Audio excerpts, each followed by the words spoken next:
If you're sourcing products from China, you've probably said the word Alibaba.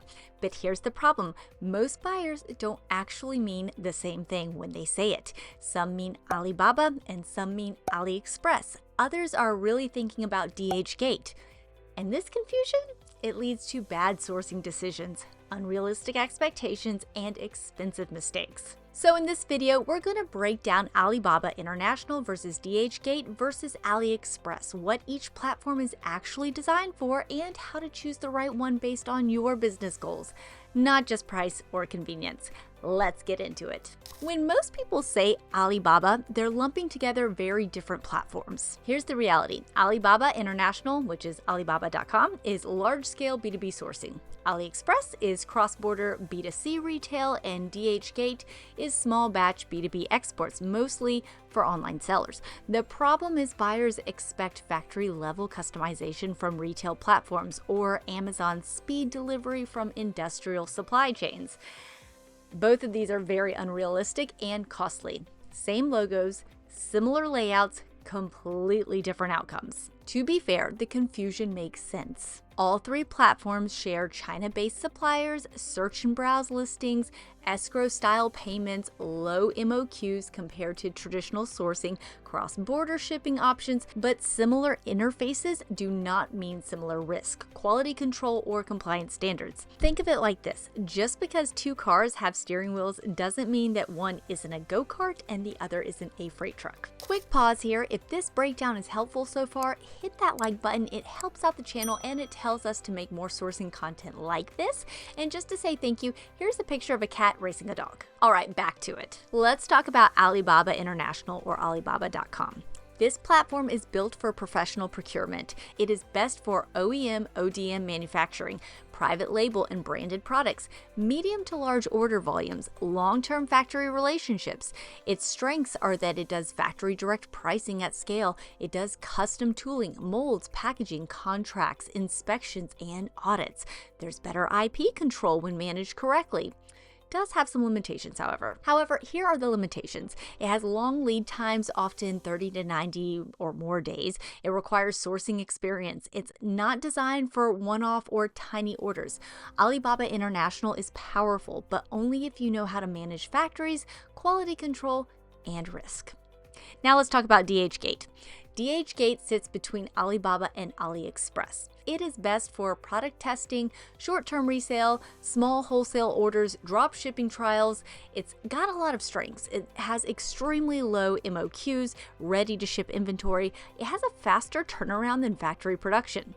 However, there are limitations. You have very limited customization, higher counterfeit and IP risk, inconsistent quality, the margins collapse at scale. DHgate is useful, but it's not a foundation for a serious brand.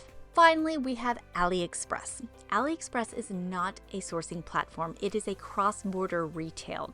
It's best for individual customers, drop shipping fulfillment, small retail purchases. It should not be used for supplier vetting, factory sourcing, compliance or audits, or long-term supply chains. AliExpress is mentioned here only because it is often confused with the others, not because it's a viable B2B option. So comparing the three options, here's the simplest way to think about it. If you're building a brand or private label, Alibaba International. If you're testing products or reselling fast, DHgate. If you're buying like a consumer or fulfilling dropship orders, AliExpress. Trying to force the wrong platform into the wrong role almost always leads to cost overruns, compliance issues, or stalled growth.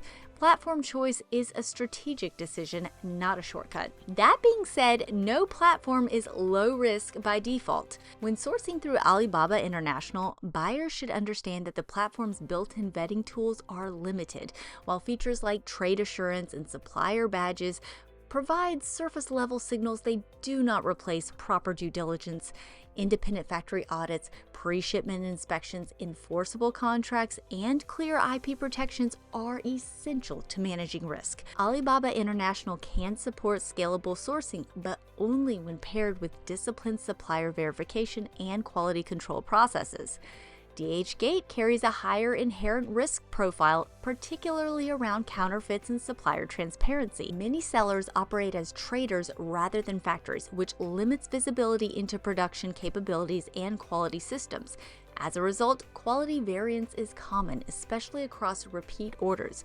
DHgate can be useful for small batch buyers or short-term resale, but it is not designed for long-term supply chain reliability.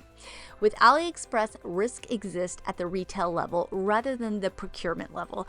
The platform is not built for compliance, audits, or IP protection, and buyers should not expect supplier accountability beyond basic consumer dispute mechanisms. AliExpress functions as a cross-border retail marketplace, making it unsuitable for supplier vetting or scalable importing. Across all platforms, certain best practices apply universally.